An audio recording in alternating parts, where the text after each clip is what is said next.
Hello. How's everyone doing today? I've been working on a couple little mini pieces today. You may have seen it in my stories earlier. And that's one of them. I just finished framing it just now. And that's another one. Trying to show you without my light reflecting it. That's what that circle is. Anyway, I was doing those, and I also was working on this painting, which I was thinking maybe I could do a little bit of today. And I know I promised that I would show you how I did the butterfly bodies as well. So that's what this wire is for.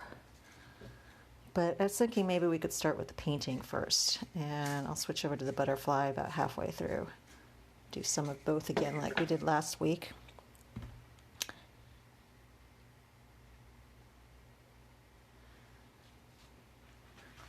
So this, let's see, let me move the butterfly stuff away for now.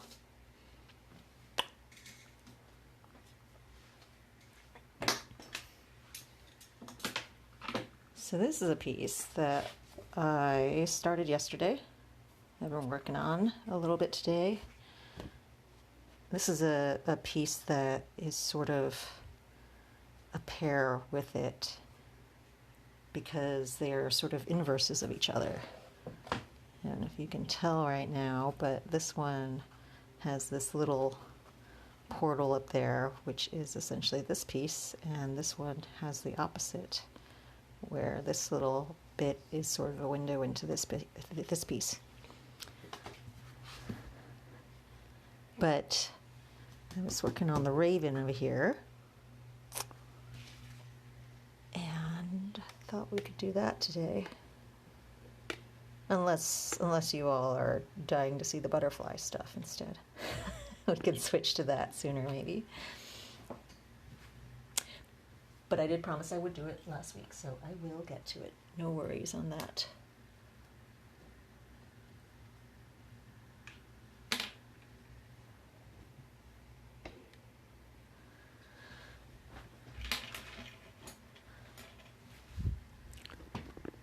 So where I'm at here now is the bird's head, and my pencil is almost completely obliterated. I don't really see much of it there any longer because I've been doing so many layers and things, but I see enough of it that I can work.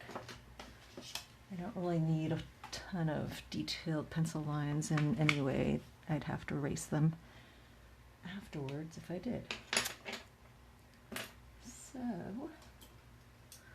get started with an initial wash of, well, this is where it may seem strange at first, but I'm actually going to use green as a base. And the reason I do this is because the black feathers of this raven are iridescent, as you can see from this chicken feather that I've got here. Or maybe you can't really see it in the video, but black feathers, they have a little bit of an iridescent look to them, and you get all these other colors and tones. You get little bits of blue and purple and green that show through and that make it a really beautiful thing.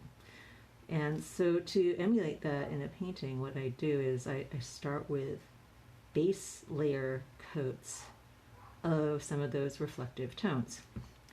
So you see over here I have more of the purpley blue colors, and in the head now I've got some green, and these will show through, these underlayers will show through in the final more black looking form. You see the wing over here where I actually did the same thing. I started with a bluish green layer underneath it before getting into the detailed darker tones.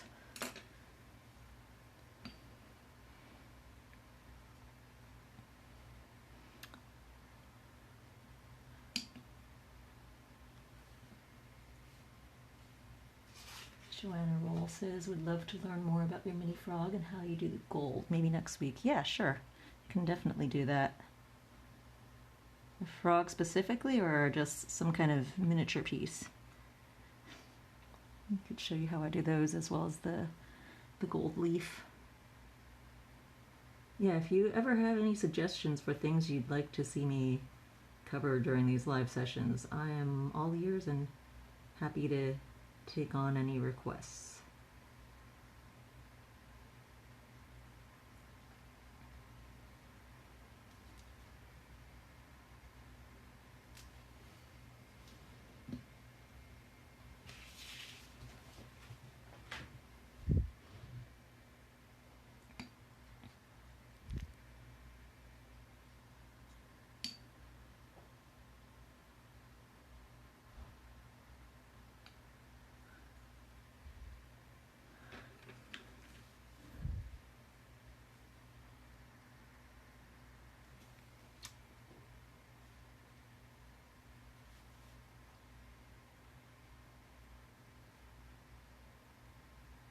Ravens have this little bit of fuzzy stuff above their beak.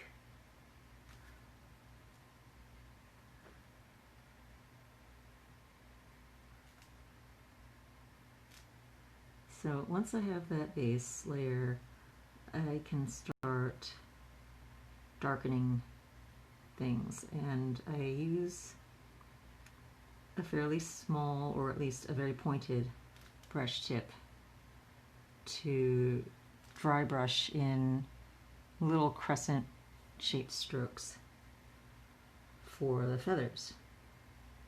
And I have to also be careful to make sure that these strokes go in the direction that the feathers should grow. So I'm not going, this is exaggerated, but just so you see, like I'm not doing these direction strokes going this way up the bird, I'm going that way. So I'm doing these scoop things. And always keeping in mind the contour of what I'm following as I do that.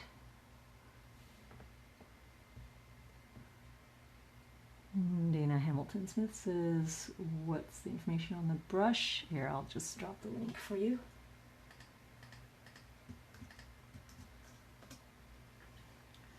Yoshida Huda says, you have obviously observed things very closely. Yeah, I like to look at the little details of things, and I mean that's partly why I love doing botanical art so much. It is very much observing the super fine detail of things. And I think it's all the little details that make up the illusions of reality within paintings and the things that you choose to pay attention to. You don't have to capture every single little hair and thing, but you have to, I think, at least be aware of them and know them, because by being aware of all the elements, then you can choose intentionally which ones are important to maintain the composition or the mood or the lighting, or convey the sense of reality for what you are creating.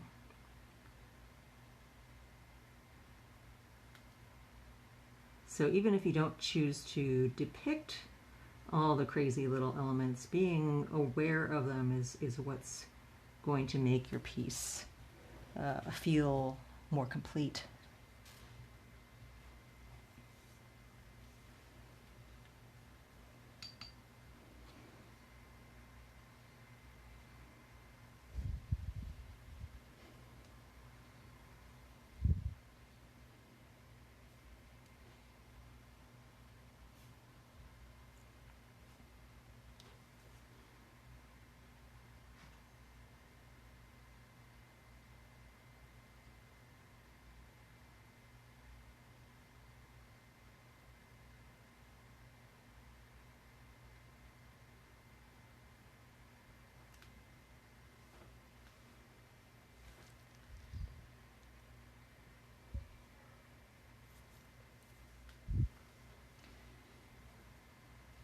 Yoshida Huda asks if I have a story in mind before I start painting a scene.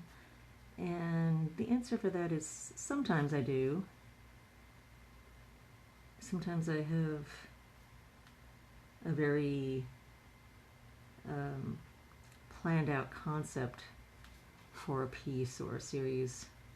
And other times I sort of just go with the flow and let it evolve as I paint, which was the case for these two pieces.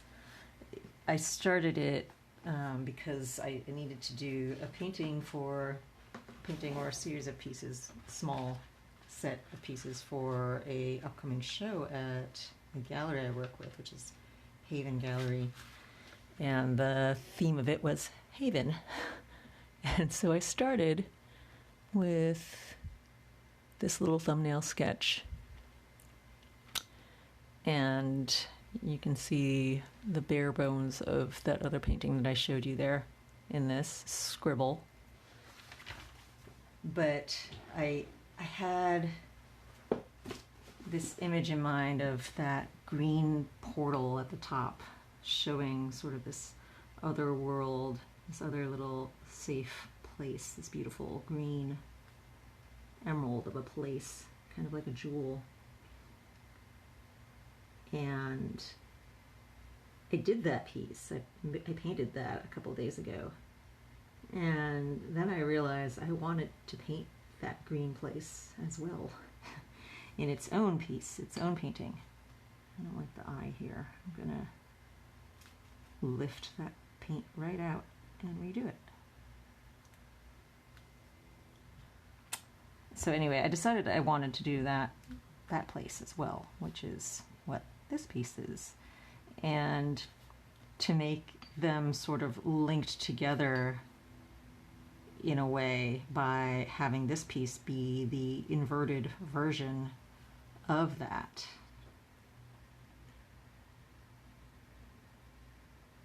And so, yeah, this really just evolved as I was working on them. And I didn't originally plan or even have this one in mind at all. But it sort of just came about on its own.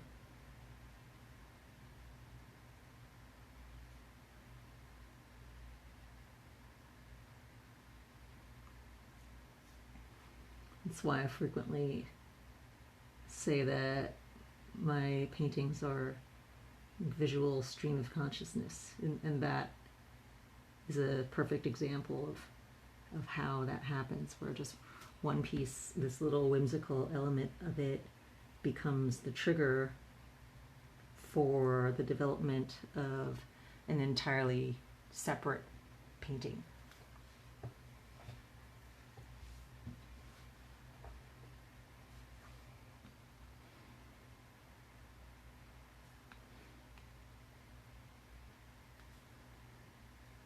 Yeah, Marla, one of the reasons why I wanted to do this one was I loved that little jeweled bit of green in the other piece, and I was like, I want to do a whole painting with that jewel green as its focus.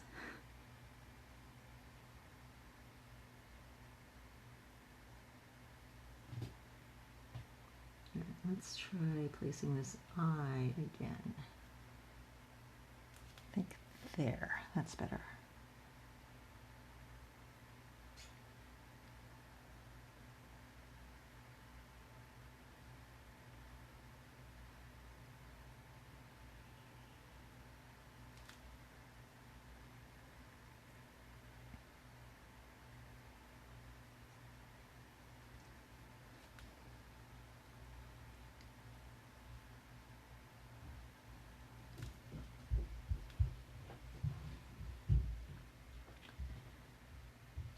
Joanna says, what is the white bendy plastic device you see? That is just a tray. It's just a tray that I have my paints on here so that I can keep spills from my painting. And so I can have it right, all my colors and my water and everything, like right on top of the piece that I'm working on. because I don't like having to reach constantly over to the side. And I know it seems like a small thing, reaching over and dipping my paintbrush into the colors, but when I'm working with such minute bits of paint as I do when I'm doing dry brush like this, it ends up being a lot of back and forth action that I like to minimize by just having my colors right in front of me the whole time. I also have a lot of, my eyesight's terrible, so I have a lot of floaters in my vision. They're those little squiggly things that you see when you're looking at bright things, and yeah, they're normal. My eye doctor knows about them because I complain about them all the time. But I have a lot of them, and when I'm shifting my focus, my visual focus across a distance, so I mean it's not a long distance going off to the side and back, but when you're talking about something that's close up, then it becomes a large eyeball movement, and every time my eyes do that, it stirs up all the floaters, and they all start to shift around. And so I realized that this was really annoying to me when I was painting, and that I can minimize that further by, again, having my paint just kind of right on top of where I'm painting. So I know it freaks people out, but sometimes when they see how I work, because they go, you have your water and your paint right on top of your picture. What happens if you spill? And yep, I've spilled sometimes, but the tray helps minimize any sort of real disaster from that. There's only been maybe 1 or 2 times ever in 20 years of painting where I had a spill on a painting and it affects the painting itself. And even then it's been very minor things. It's not something that I couldn't just fix up fairly quickly and easily again. By just doing a few more glazes of color. So yeah, I have my paint and water right on top of my paintings all the time. Scares a lot of people. But I don't know if you've really followed my videos and things very long or not, but my techniques generally involve a lot of, I mean, it looks like there's a lot of fine and controlled stuff going on, and there is, but I also have a lot of really messy phases. And so actually spilling water on stuff is not as big a deal to me as it might seem. Especially if it's in a phase of the painting where I haven't really gone into the fine little detailed stuff. Like if I were to spill right now on this bird, it might affect things a little bit. I'd have to just grab a towel and dab things up really quickly so that it doesn't cause my details to lift out. You know how I just like scrubbed the eye earlier and lifted the pigment from there. So if water were to sit on this for too long, or if I scrubbed it when I was trying to clean it off, then yeah, that would lift pigment and you would lose some of what was here.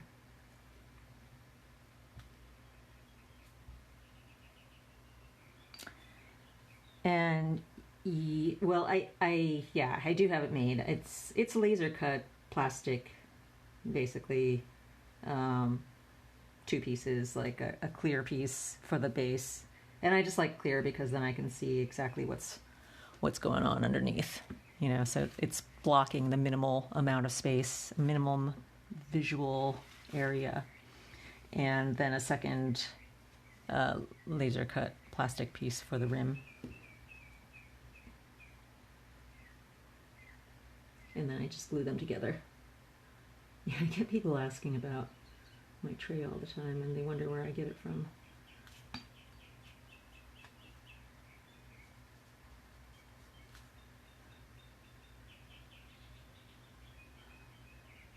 kind of colors do I use right now? I'm assuming you're asking about brand, Sarah. If you mean something else, then you can go ahead and elaborate. But if you're asking about brand, then what I'm using right now and what I mostly use is Daniel Smith.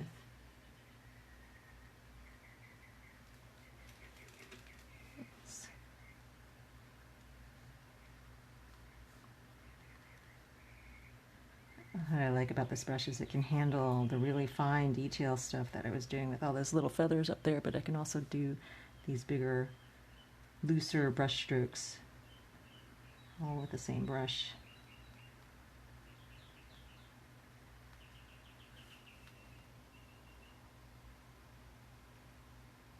So you see I'm doing a combination of detailed fiddly bits with the feather texture, but also these broader wash glaze types of treatment for areas that are more shadowed, and so that I spread out, I focus the detail just on small portions, and I don't have the entire thing, like every little feather rendered out, because I want the focus to be more on the head and wings of this bird and not his underside.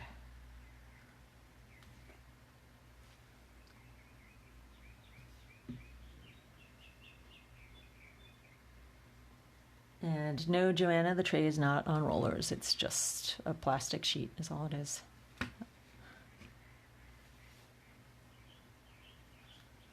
Zerkwheel is asking, according to your comfort, which one do you like the most? In tubes or, I'm assuming you're asking pans? Tubes or pans? I prefer tubes, mostly because I like to create my own palette sets, which is what this is, of my colors.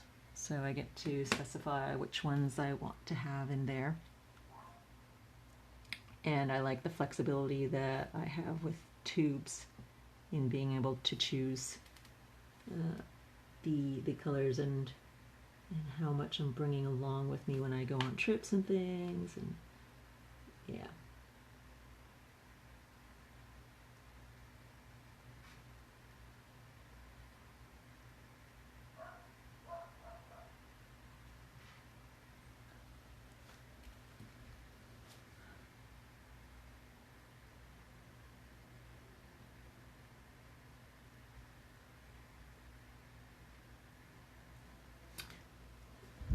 So you see things are pretty dark here now, and it has a black overall presentation, but the highlights now are showing through from those early glazes that I did. So that early glaze of greens and blues are what end up being the highlights for these feathers, and that gives it more of an iridescent look.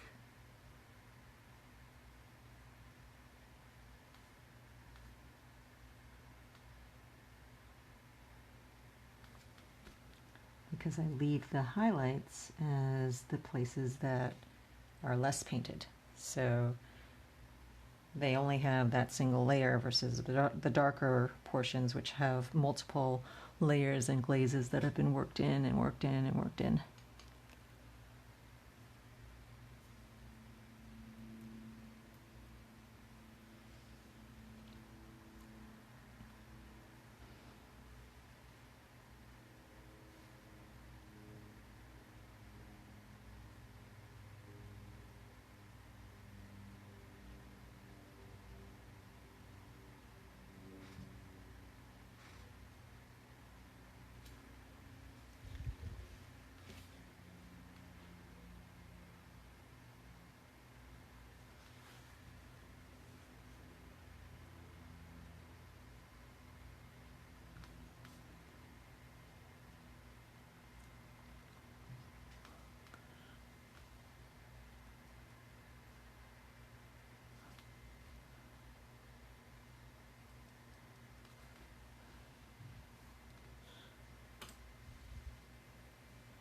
I think that's about done for now.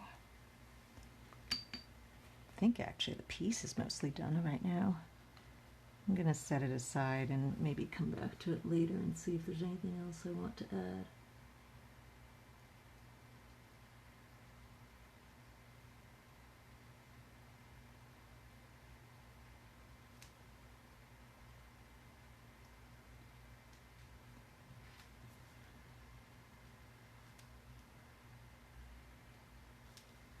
Actually, I do want to add something. I think that eye needs a little bit of a highlight glint.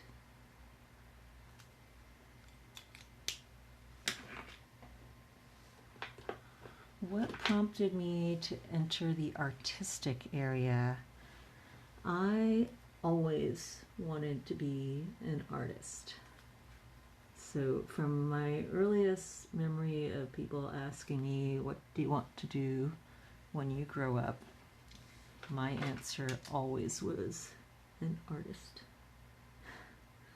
Until in like teen years, practicality kind of almost won and beat itself into me with everyone around me saying, you can't be an artist because you'll just starve to death if you do that, because there's no route to any sort of artistic career that makes any sense, at least according to all of those people. And I listened to them back then, and so I temporarily set aside thoughts of being an artist until I realized that I wasn't ever going to be happy unless I did. And I'm just glad that I came to that realization sooner than some people I know came to theirs,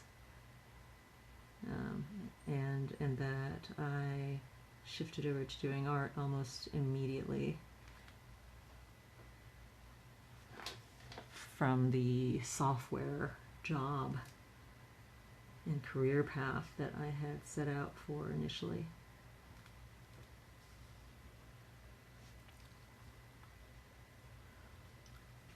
Do I paint from imagination, or do I look at a bird in flight in a picture? And this is painted entirely from imagination. I am not, and did not look at any pictures in developing this sketch and in the painting now. But I have painted a lot of birds now. I've done a lot of them. So yeah, I do this from, see, I would say from a visual memory, but some of you know that I actually have no actual visual memory. So it's hard to describe exactly how it works for me. Because I think that when I say from imagination, it's also not what most people think of as from imagination.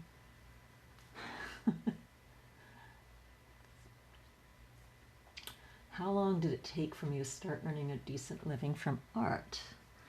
Well, I got a little bit lucky because, so I started in software, and I knew that, like, by the time I took the software job, I already sort of had an action plan in mind.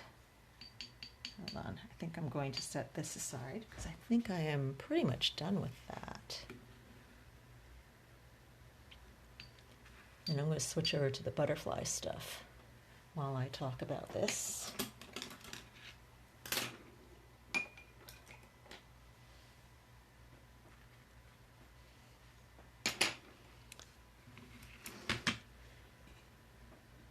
And I used a lot of duochrome pigments on this piece, which make it kind of fun to see in shifting light.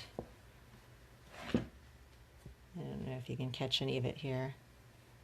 There's a little bit of sparkly stuff going on in the tree, and even in the base layer for most of the background. All right, so let's set that aside because that is at a temporarily done position right now, place, and let's go to these. All right, So this is the one that I started working on last week, for those of you that were with me then or that have watched the archive. And I painted this, and I finished painting it during the week, and I have also sprayed fixative onto it. If you're curious, the fixative I use is this one. It's stinky. Wear a mask when you do it, and do it outside. I hate using fixative, but some things I have to. So I sprayed it with fixative, both sides of it. So now it is semi-waterproof, or at least water resistant, just in case stuff splashes on it, which I don't intend to do, but you know, just in case. And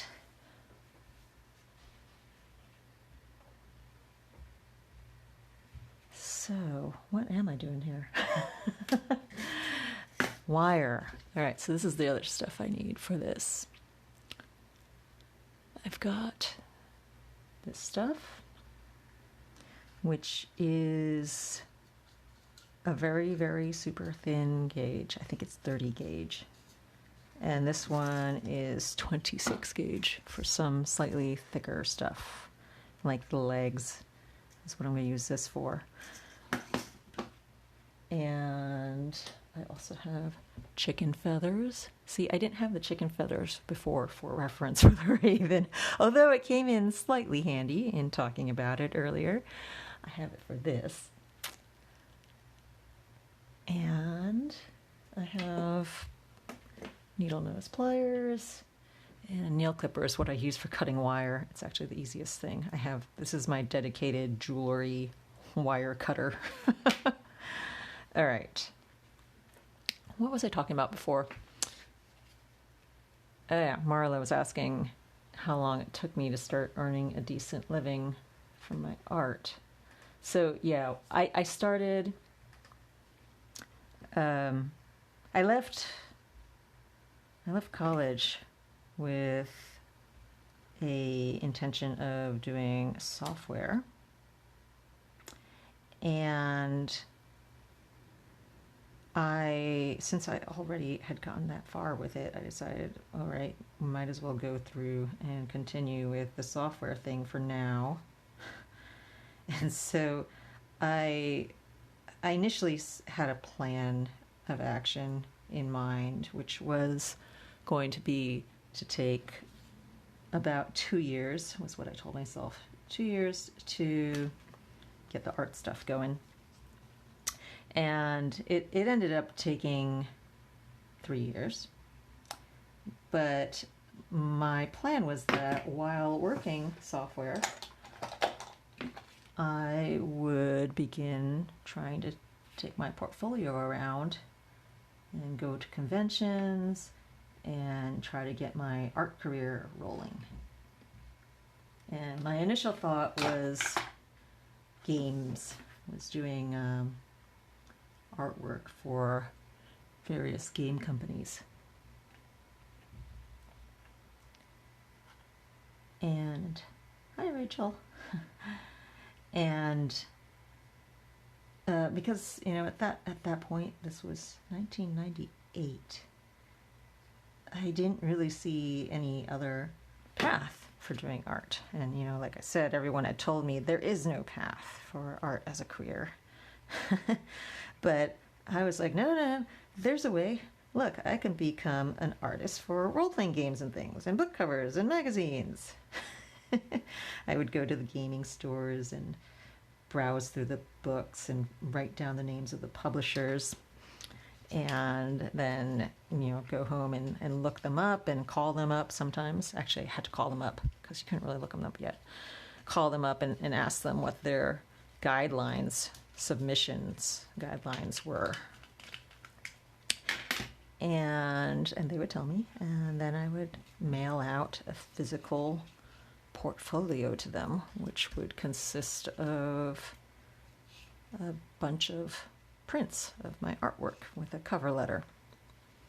All right, so I've got this is the super fine wire. This is the 30 gauge that I'm using here.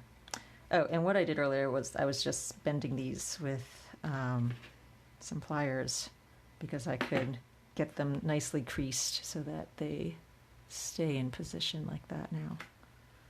All right, so I get some of this 30 gauge and I get some of the 26 gauge, which is going to be used for the legs and the main body as well.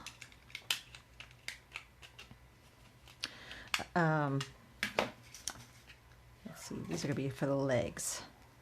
I have to see how long I want them to be. I'm going to make them longer than I need because I can always trim them later.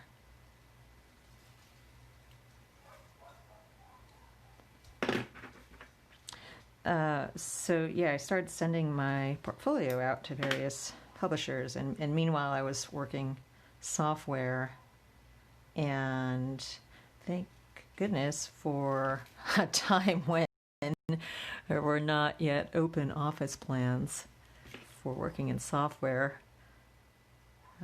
You know, that came along in early 2000s, but at the time when I was doing it, I was this kid fresh out of college, and they gave me my own office. And so I did my stuff. I was diligent. I did my software stuff. But then when I was done, and during lunch hour and everything else, I was packing up prints and orders to ship out because I started to have my website going at that point. I started I had created my website because I had the experience for doing that kind of thing with my job. And so I started getting sales for the my prints and things. And I started going to conventions also, and you know, people had been asking about stuff. And so the path I thought I was taking, you know, was doing publication stuff, was doing game art and things. And instead, what was starting to emerge was an internet marketplace. And a lot of artists were barely aware of what the internet was yet at that point. All right, so I designed these pieces so that they would, when you put them on top of each other, they mesh perfectly, and so that I don't even need to glue these. So all I need to do is hold it in place, and then I take the super thin wire and just wind it around there tightly. Oh, and I'm actually going to leave the top part of it for the antenna. So I have it starting from the top, and then I'm just going to wind it around here.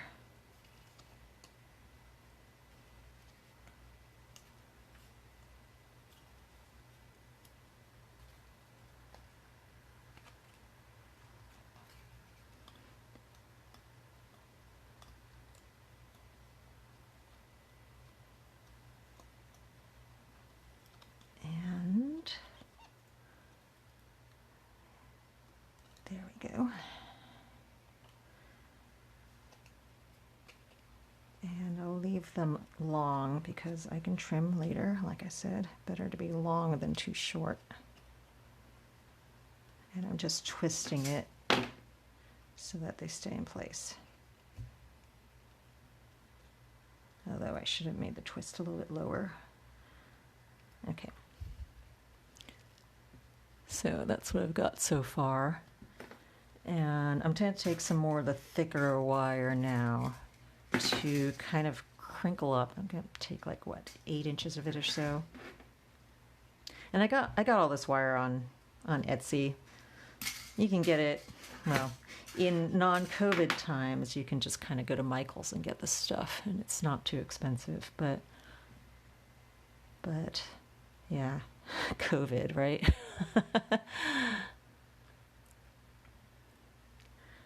So I'm just kind of crinkling up stuff. Have you ever done any wire sculpture? Because that's kind of what this is like. And it doesn't even need to be very refined because I'm using this just as a base for holding gesso. It just has to be chunky enough that the gesso will have something to hold on to. And actually, well, I'm not using gesso, but it's close enough. It's the same kind of concept. I'm using this black watercolor ground. If you have gesso instead, you can do that. Gesso is used in making those Art Nouveau style picture frames with all the swirly, beautiful stuff. And in fact, I use it sometimes when I find some of those really nice frames and they're broken because they're old and they've got chips and things. I find them at antique stores or an antique fair. That's another thing I miss. There's this amazing and really great antique fair in Alameda that used to happen once a month, and I loved going to that, and I would get so many of my frames there, but a lot of them, because they're old, were kind of chipped and had little bits of pieces of the elaborate scroll work missing. And they're actually called gesso frames is what you look for if you want to try to find some on eBay or something. All right, see, so I just did that. It's just basically a crumpled up little thing, and that's what I'm going to use for the, what is that called? Is that the thorax?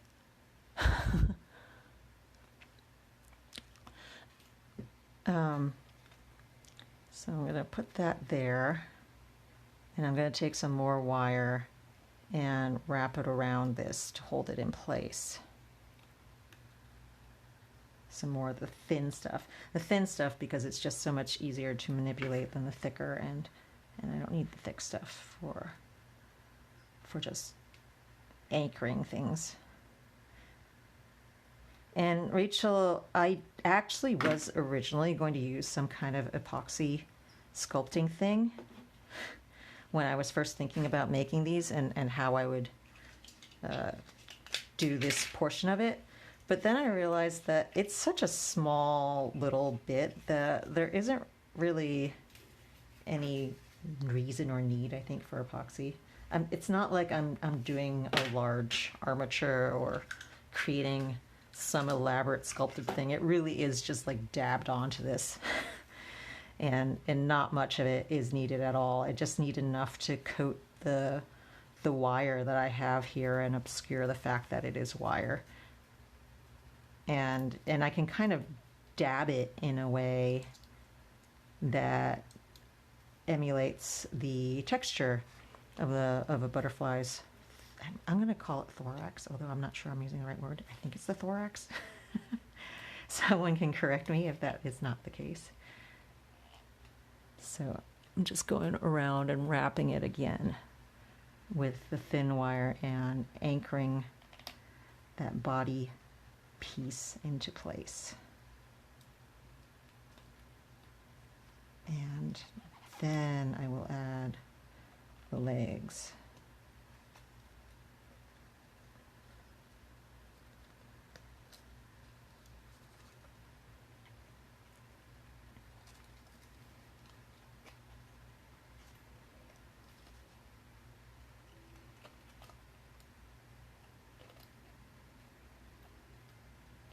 So, yeah, it doesn't need to be very refined, but it just needs to be positioned correctly. So that's the one thing you do want to make sure of doing.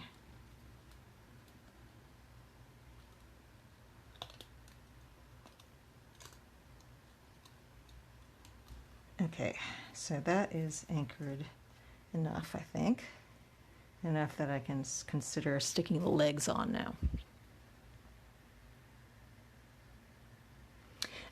Rachel, it does get a little crumbly if you move things around a lot. For example, when I was trying to get the legs positioned on the other ones that I made, it did get crumbly and fall off, but it's fine in that once I got the legs in the right position, I just dabbed on some more stuff and then it's all good.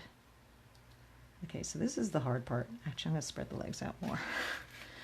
The hard part here is keeping all these leg pieces in place while also wrapping it and not having them all go all over the place.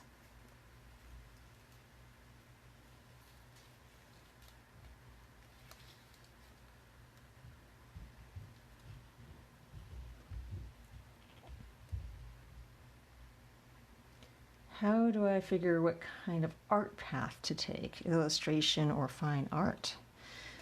Well, it depends on what you like to make. What do you like? What kind of art do you like to create? If you're going to do illustration, there's a definite look that is going to succeed for any segment of the illustration market. And there's room for things that are outside of the box, as I found out when I first started doing things, because my art never actually really fit into the illustration world super well. At least what was existing at that point, and what art directors seemed to be looking for.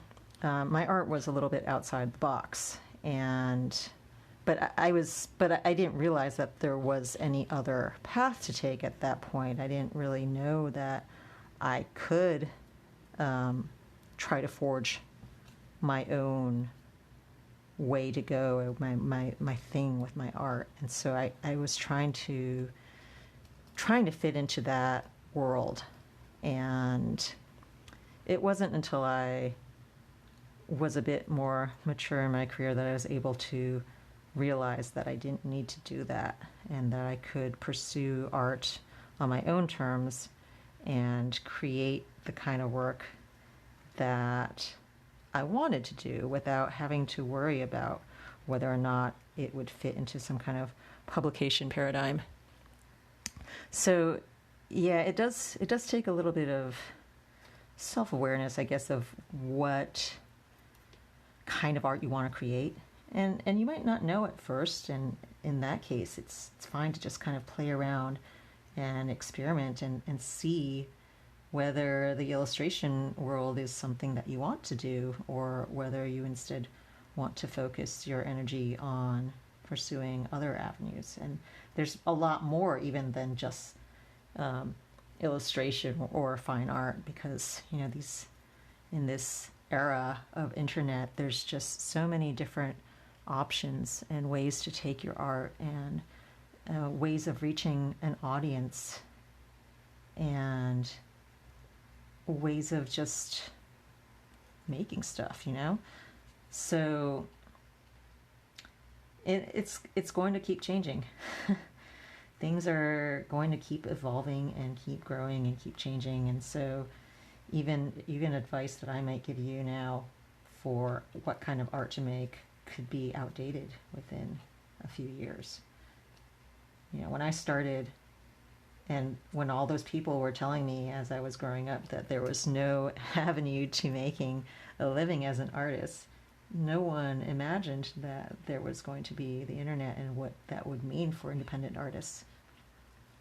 Okay, so now I have all the pieces, and the legs are just kind of, I don't really worry about positioning them yet at this point, because they're kind of floppy and they're kind of moving all over the place. So in fact, adding the watercolor ground in there helps to start to give them some sort of more of a firm positioning thing. And eventually I want to have them like that. So I'm just going to lay this guy out here like this. I need something to hold him up. Let's see.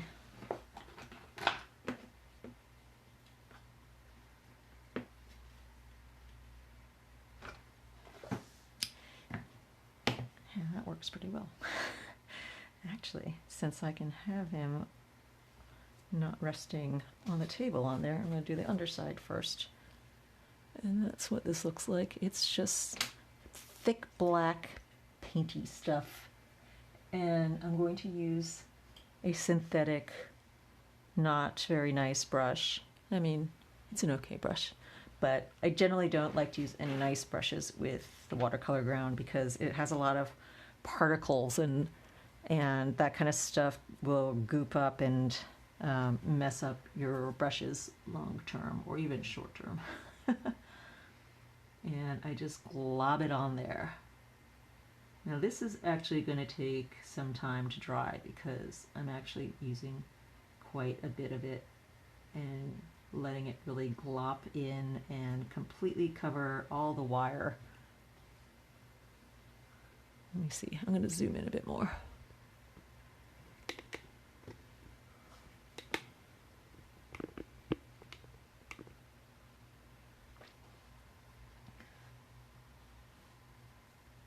I'm really letting it completely coat the wire that I've wrapped around the body.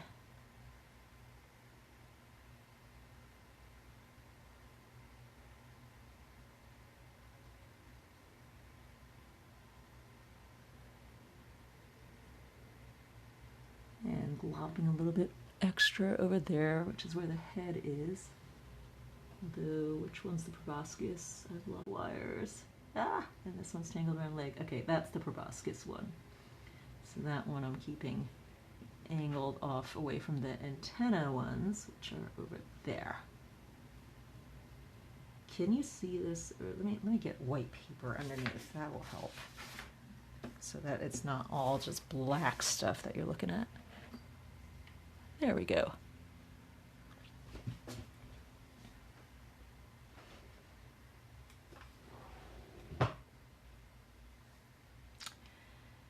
How long was it before I quit software? So yeah, my initial plan that I told myself I was going to do was going to be 2 years. Mainly because actually at that point I had contemplated actually maybe going for a master's degree in art or illustration or something. And I went to check things out at the Academy of Art in San Francisco. And then I saw the price tag that they wanted for that, for a master's degree there. And I contemplated it shortly for a little bit, where I was like, okay, do I think I need this in order to make a career of art, or do I think I can do this on my own? And I decided for that amount of money, I think I could do it on my own instead. And I'm really glad I did not go to the Academy of Art from things that I've heard about it. And because things did work out for me. But yeah, it took me 3 years. And the thing is that it was actually very hard to leave software because I got to a place where I was comfortable with it. I was comfortable with what I was doing and with the security of a job in that industry. And it's easy to talk yourself out of taking a risk and taking a dive into something as uncertain as an art career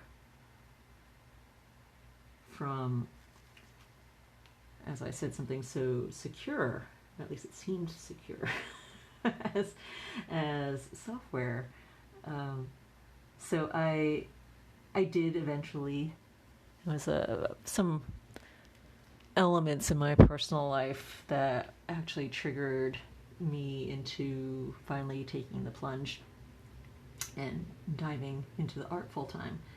And it happened to be at a very good time. Oh, so yeah, but up until that point, I had been working the software job and doing art on the side pretty much as a second full-time job. I was pretty intense with it, and I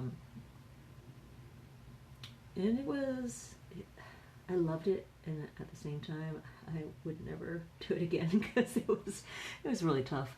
I was working 2 jobs essentially, and 2 very full-time jobs, and they were both very demanding ones. in addition to that, I was doing a lot of flamenco dancing, and so it was a lot of stuff.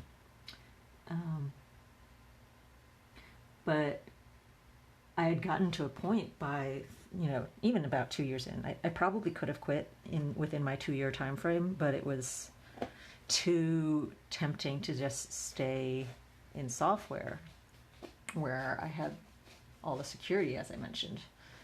And so I waited, and then, as I said, it wasn't until kind of some personal life things kicked in that I took the plunge and dove into doing it full time. But it turned out to be really good timing, because right around then, that was 2001. And if you know anything about that time in software, that was right when the .com crash happened. So I left software, and then immediately after, everything just completely bombed and took this huge nosedive, and basically everyone I knew that was in software was suddenly out of a job. It was crazy, because it went from being this where all the companies were spending money like crazy, to suddenly none of them had any money, because everyone realized that most of them weren't really doing anything at all. All right, I'm taking the whole butterfly, well, because it's all here, it's all wound up together now, but I'm going to dip the tips of the antenna. I can't reach without getting the wings in. Okay, I can do it from the lid. I'm dipping the antenna tips into the gesso, just to give them a little round bulbous blob at the tips. And all right, that's one pass, and I'm gonna let that dry, and then I can do a second pass, and that will make it even more blobby.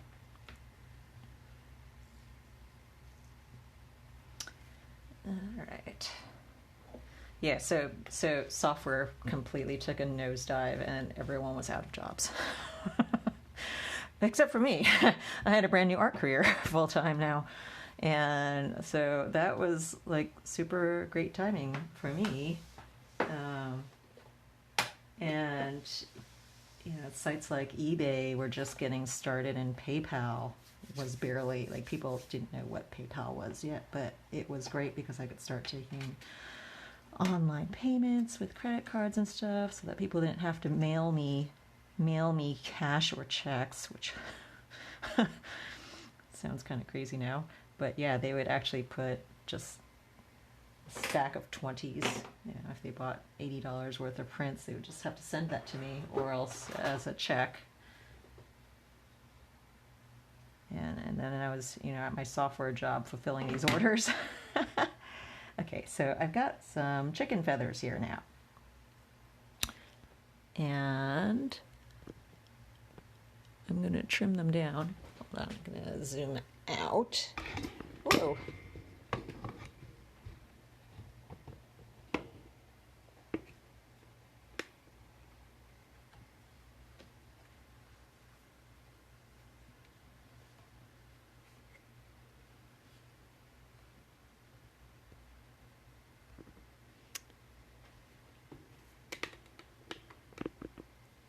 All right, chicken feathers. Finally getting to the chicken feathers. All right, and let's see, I have bits and pieces here from previous sessions that I have trimmed.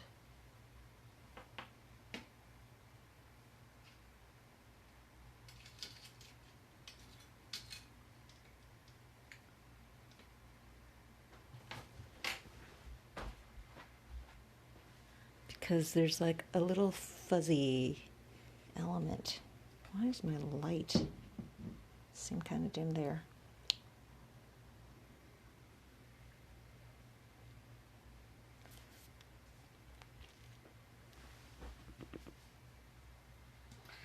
All right, and I want some little pieces to go along over here on the sides. So I'm just gonna trim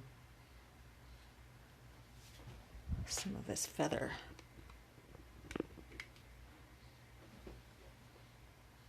To get that.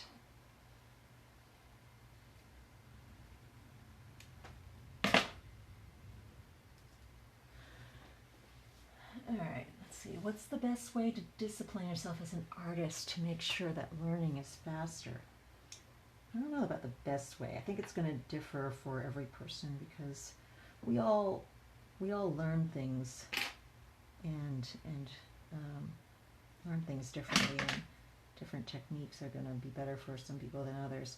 For me, what I did, especially in the early years of being a professional artist, was every time I did a painting, I looked at the result and thought about what I wanted to, what part of it was dissatisfying to me. What part did I want to improve upon in my next piece? And each time then, for the next piece, I would just focus on one element like that one thing that I had decided needed to be improved upon in this current round. And so over time, you know, I started targeting certain elements. Like at one point I decided I wanted to really work on hands, and so I really made that the main goal of the next piece, is to improve hands. So you don't have to improve every single element at once because it's impossible to do that. But if you give yourself a very goal-oriented approach where you can identify problem areas and then target them, focus on them as areas of improvement, then you can make a visible advancement of your technique, or like whatever you need to work on, whether it's composition or hands or skin tones or backgrounds or whatever. You know, you pick that thing and make it the focus of study for your next piece or several pieces.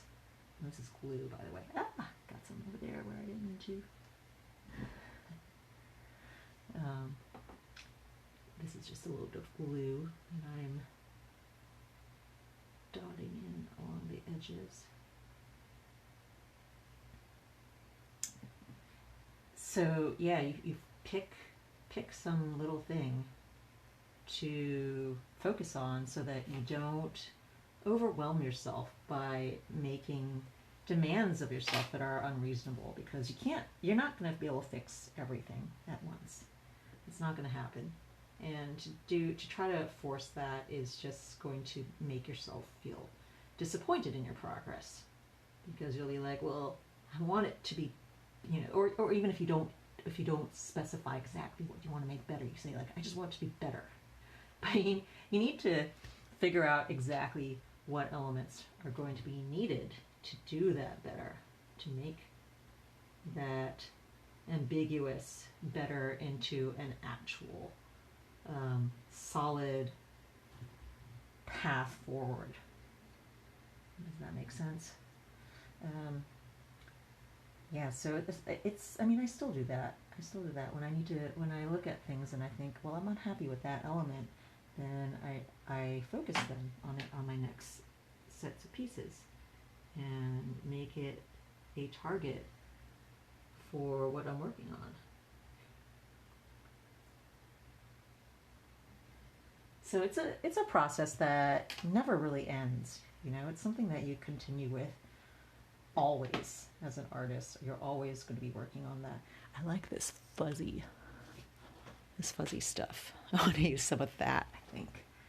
Try to get some of that into this. So we gotta trim off some of it and then not have it go flying off and sticking to me or other places, because that's kind of hard since that's not attached. Alright, get some more glue.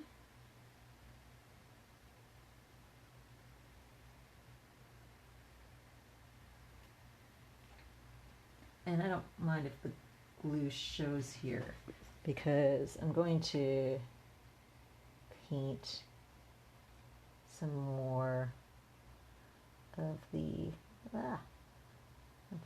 watercolor ground on it later to hide where the glue is sticking this stuff into place.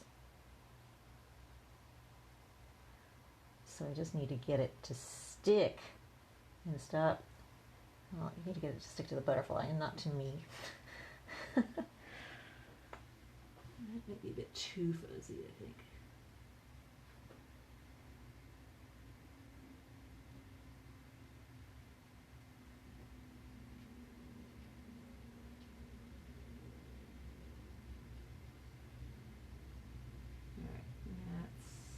A little bit better.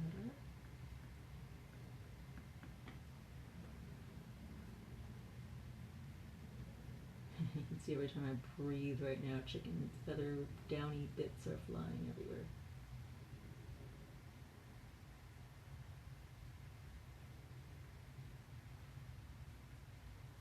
Okay.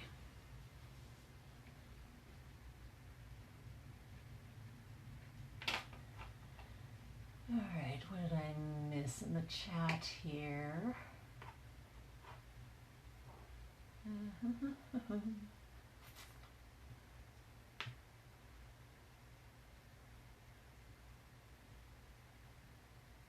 What are the wings made of? Thick card or wood? They are actually laser cut plastic. They are, it's sort of like the stuff that is used in supermarkets for clamshell containers for produce and stuff. Let me see if I can find where I stuck the unpainted ones. Yeah, here's one. Well, it's got a protective sheet on it, but it's actually clear. So yeah, it's just a clear plasticky thing, and then I spray painted them black as a base layer and then painted them. So see, that's what it is. It's pretty thin, so it's flexible. You can bend it. I thought about originally just cutting it out of supermarket produce container things, but because I wanted to make several of these, I decided to have them laser cut at once so that I can make that a little bit easier. And since I was already doing laser cut stuff and had a batch of things going out, it was easy to tack it on as well.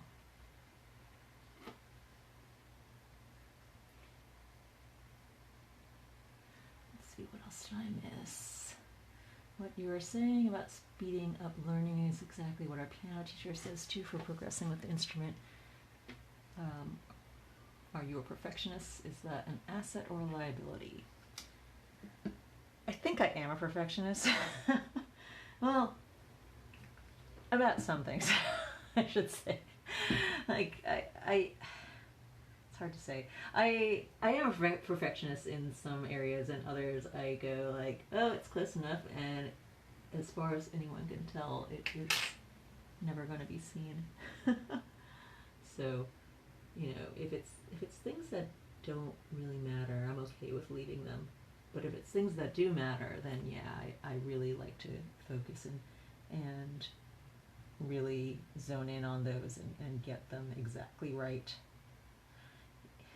So an example right now is with these butterflies, and one of the reasons I want to make these is because whenever I've seen other ones that are made, you know, of cardboard or plastic or wood or whatever, it always bothers me that the bodies are, like, the wings might be really beautiful and painted and stuff, but then the bodies are just not very realistic at all.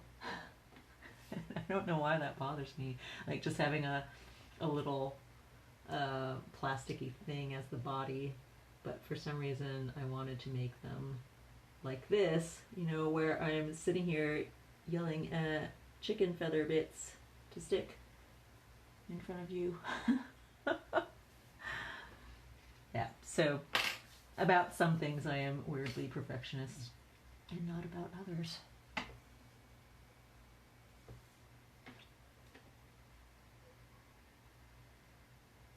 So that gives it that fuzzy bit of stuff. And then I actually then paint some more of the watercolor ground over the gluey bits there so that the glue gets hidden.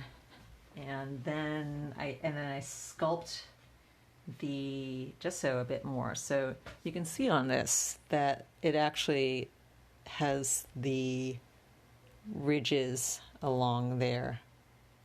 And I do that just by dotting a little bit of gesso.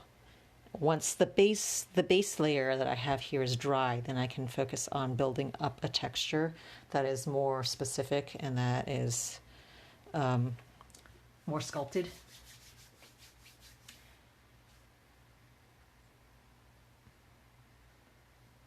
Because this initial layer was basically just to get stuff coating all over the wire.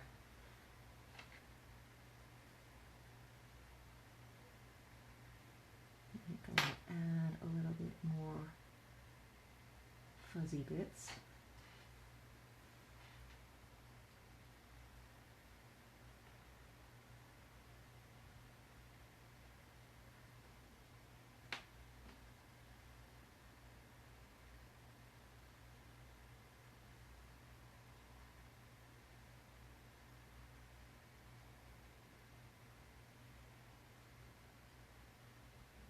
And I think that I am mostly happy with the fuzz now.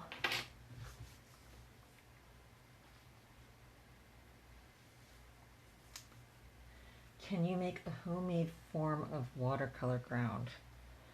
If you can, I don't know how. I have never thought to look that up. I don't really know what it's made of. Yeah, so I would not be able to advise on that because I honestly have no clue. If you know, I'd love to hear. Sounds intriguing.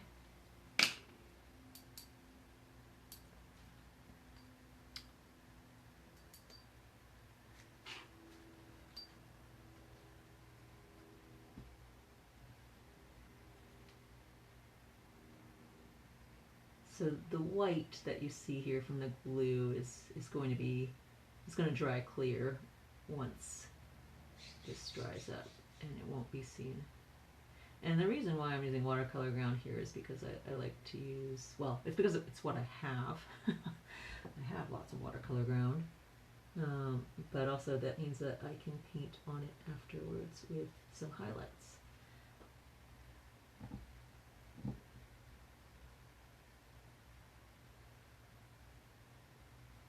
Chicken feathers getting in the way. But what I want to do here is I want to make sure that the glued portions are covered so that it really anchors that loose fuzz in place. And make sure that it doesn't fall out easily later.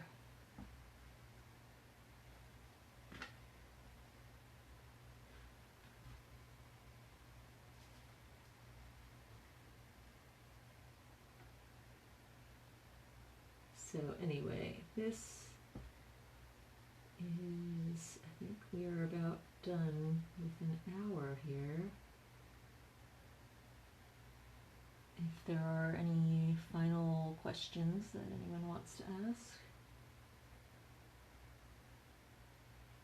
or if you think of anything, you can always save it for next time. I'm doing these sessions about once a week, every Monday at 6 p.m. Pacific time.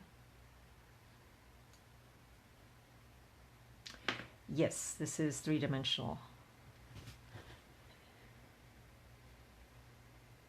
This one is in progress, so the legs down there on the underside are not really done. This is one that I've done before that is finished.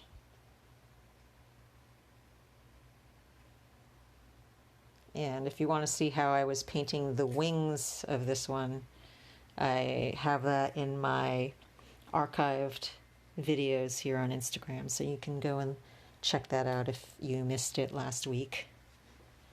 And it's in the second half of the video from last week. I started off with doing some watercolor painting on a larger piece for the first half of it, and then I switched over to working on the butterfly for the second half.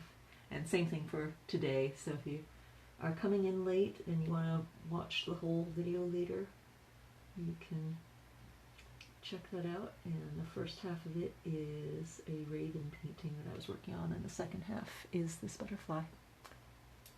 And yes, this will be in my files for you to watch. It'll take me a moment to have it uploaded, so it won't be immediately there, but it should be there within the next half hour or so.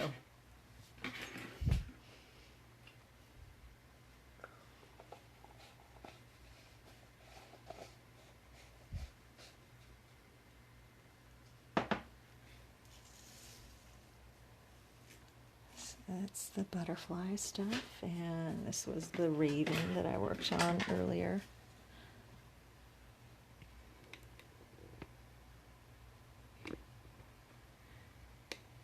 So thank you for joining me.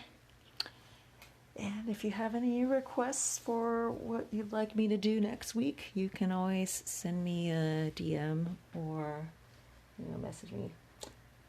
But thank you for joining me today, and see you next week.